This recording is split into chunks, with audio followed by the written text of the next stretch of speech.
Alright, today we're going to be going over a few advanced tips and tricks that will make your life easier in Sons of the Forest. So sit back, relax, and enjoy the content.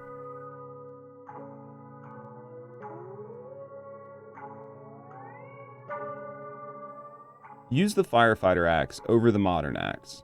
I know it has a slower swing speed, but it does more damage per hit. This axe is better when chopping down trees and better when fighting. The pacing of the fighting doesn't change much when you're using this axe, but the improved damage does help out a lot.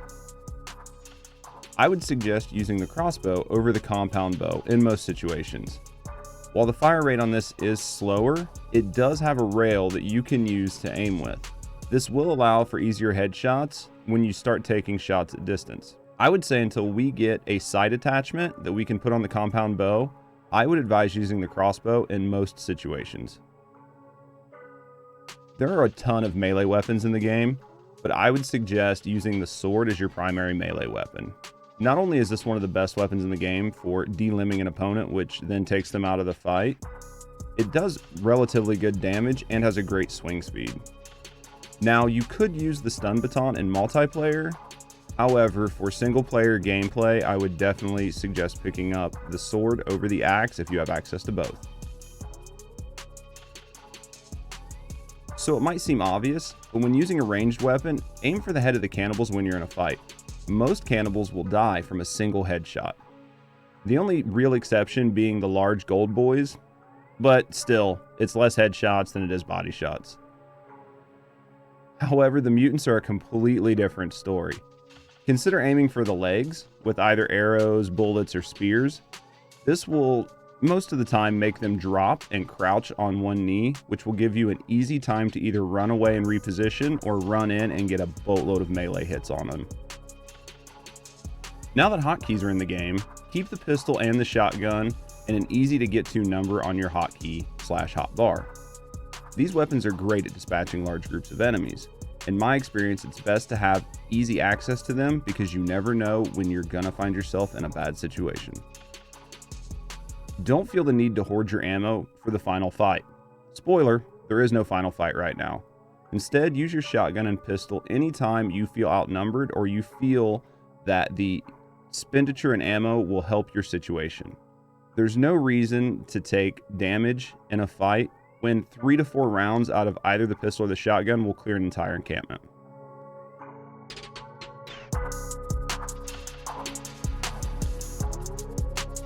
So this is one that actually took me a little while to learn, but it is one that I definitely want to let you know.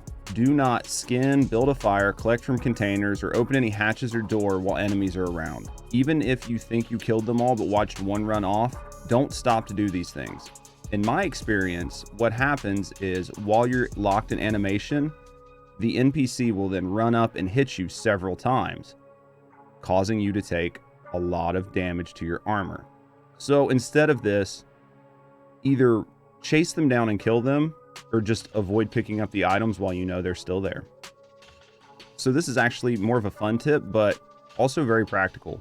When moving around the map, you'll find yourself stuck on a high position, a cliff or something like that. Use the 3D printed sled to get down. Even if it's a straight down drop, the 3D printed sled prevents all fall damage. Just jump in the air, left click, it should put the sled under you, and when you hit the ground, you'll slide down whatever surface it is, and when you hit the ground below, stand up and keep moving. This was something that I actually didn't start doing till later in the game, but use your rope gun at all times. If you have a small gap, instead of trying to run around it, use it to bridge the gap. If you see a cliff and you don't want to run around it, try to find an angle to shoot up to where you can use the rope to climb the cliff. Just use this thing for everything. If you're like me, you'll end up with more rope darts than you could ever use. Don't forget, you can also just take the dart down from whatever you shoot it on. So weather doesn't really have much of an effect in the game, but it does have some. Make sure in winter to put on the winter coat to help combat the cold sapping your energy. If you still find yourself cold, try to keep moving or just pull out a lit torch. Either one of these should help you from taking the cold damage and seeing that hit in your stamina. This is just a quick one, but if you plan on swimming, put on your wetsuit. The flippers actually make you swim faster.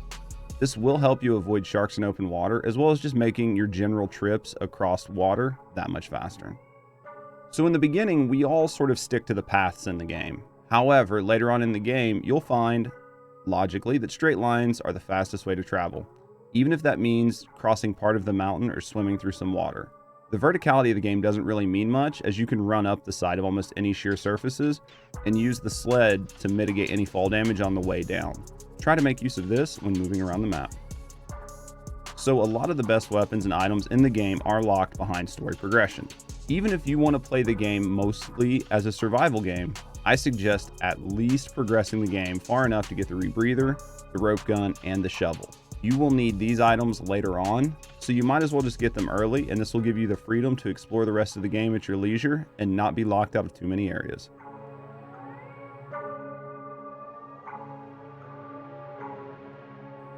So while it's easy to think creepy armor should be a lot better than bone armor, it really isn't. So don't feel the need to only wear creepy armor. If you don't have a full set of creepy armor, or even a full set of armor, just grab some bones from the next cannibal you kill and craft up some bone armor.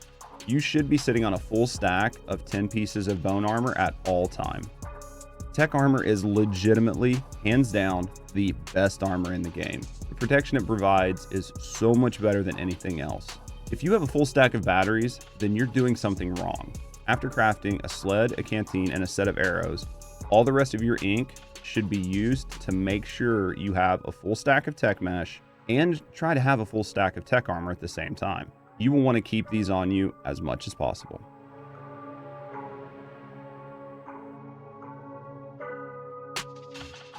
So I'm unsure if it's a bug or if it's intended, but right now open canned food doesn't seem to spoil. So if you're sitting on full stacks of canned food and run into another can of food, just open one of the cans in your inventory and then leave your inventory, and it will move the food over into your food stack. It does appear that those stack as well, so this will allow you to carry more stacks of canned food than what you could by not opening any of them.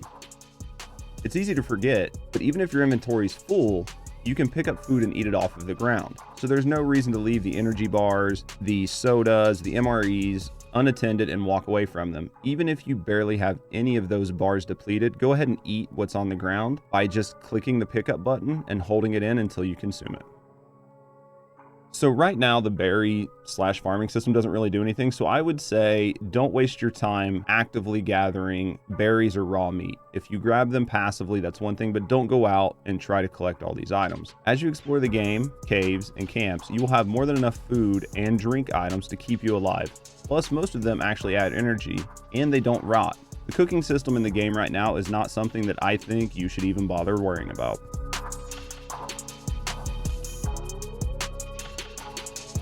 So this is one I learned a little bit too late. Cannibals can jump over your walls from nearby trees. Keep that in mind when building your base. Having a forest base might seem like a cool idea until all of a sudden you're being invaded and you don't know why.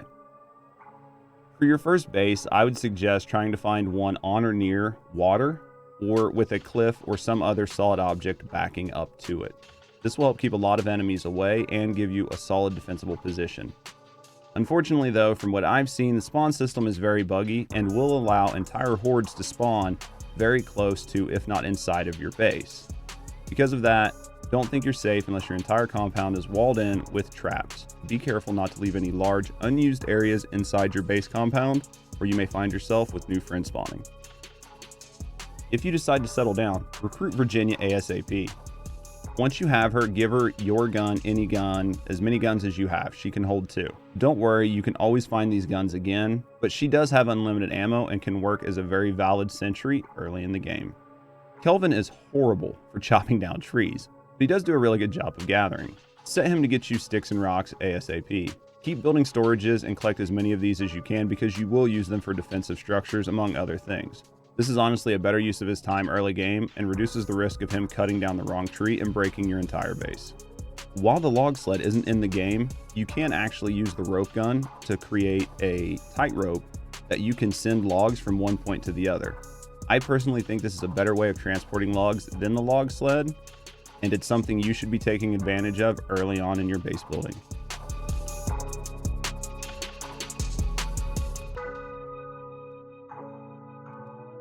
Hopefully these tips helped you with your time in Sons of the Forest. If you enjoyed the content, please consider subscribing.